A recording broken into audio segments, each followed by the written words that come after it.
பிரதமர் மோடி உள்கட்டமைப்பு, பொருளாதார வளர்ச்சி, நவீன தொழில்நுட்பங்களை பயன்படுத்துதல் உள்ளிட்ட துறைகளில் கவனம் செலுத்தினாலும் உணவு உற்பத்திக்கு தனி கவனம் கொடுத்து வருகிறார். அதற்கு காரணம், நாட்டில் பெரும்பான்மையான சதவீதத்தினர் விவசாயத்தையே நம்பியிருக்கின்றனர். மேலும் விவசாயம் நமது பொருளாதாரத்தின் முதுகெலும்பாகவும் இருப்பதால் அதனை வலுப்பெற வைக்க பல்வேறு முயற்சிகளை எடுத்து வருகிறார். அதன் விளைவாக பிரதம மந்திரி கல்யாண யோஜனா திட்டத்தின் கீழ் இந்தியாவில் உள்ள அனைத்து ரேஷன் கார்டுதாரர்களுக்கு மாதம் ஊட்டச்சத்துடன் கூடிய உணவு தானியங்கள் வழங்கப்படுகிறது. விவசாயிகளை ஊக்குவிக்க விவசாயிகளுக்கான கௌரவ நிதி வழங்கப்படுகிறது. இப்படி வேளாண் துறையில் நிகழ்ந்து வரும் வளர்ச்சி குறித்து சமீபத்தில் பேசிய மோடி, உலகின் ஒவ்வொரு சமையலறையிலும் இந்திய விவசாயிகளால் உற்பத்தி செய்யப்படும் ஏதாவது ஒரு பொருள் இருக்க வேண்டும் என்பதே எனது கனவு.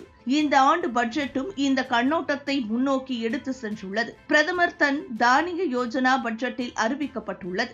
இதன் கீழ் பயிர் உற்பத்தி குறைவாக உள்ள 100 மாவட்டங்கள், நாட்டின் இதுபோன்ற 100 மாவட்டங்கள் அடையாளம் காணப்படும். பின்னர் அத்தகைய மாவட்டங்களில் விவசாயத்தை ஊக்குவிக்க சிறப்பு பிரச்சாரங்கள் தொடங்கப்படும்.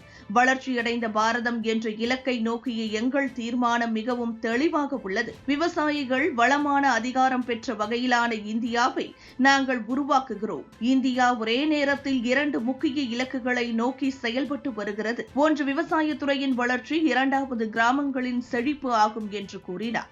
இப்படி இருக்க, பிரதமர் நரேந்திர மோடி தலைமையில் மத்திய அமைச்சரவை கூட்டம் நேற்று நடைபெற்றது. இக்கூட்டத்திற்கு பின் மத்திய அமைச்சர் அஸ்வினி வைஷ்ணவ் செய்தியாளர்களிடம் கூறியதாவது, அஸ்ஸாம் மாநில நம்ரூப் நகரில் ரூபாய் 10,601 கோடியில் அமோனியா யூரியா உற்பத்தி ஆலையை நிறுவவும் அமைச்சரவை ஒப்புதல் வழங்கியுள்ளது. அங்கு ஆண்டுக்கு 12.7 லட்சம் மெட்ரிக் டன் யூரியா தயாரிக்கப்படும். இதனால் இறக்குமதியை சார்ந்து இருக்கும் நிலை குறையும், யூரியா தட்டுப்பாடு நீங்கும், பால் உற்பத்தியை அதிகரிக்கவும் உள்நாட்டு கால்நடை இனங்களின் இனப்பெருக்கத்தை அதிகரிக்கவும் வகை செய்யும் ராஷ்டிரிய கோகுல் திட்டத்துக்கு ரூபாய் 3,400 கோடி ஒதுக்க மத்திய அமைச்சரவை ஒப்புதல் வழங்கியுள்ளது. இது தவிர உள்கட்டமைப்பை மேம்படுத்துதல், சந்தைகளை இணைத்தல் மற்றும் பால் உற்பத்தி செய்யும் விவசாயிகளுக்கு ஆதரவளிப்பதை நோக்கமாக கொண்ட நாடு தழுவிய பால் பொருள் மேம்பாட்டு திட்டத்திற்கு ரூபாய் 2,790 கோடி ஒதுக்குவதாகவும் ஒப்புதல் வழங்கப்பட்டது.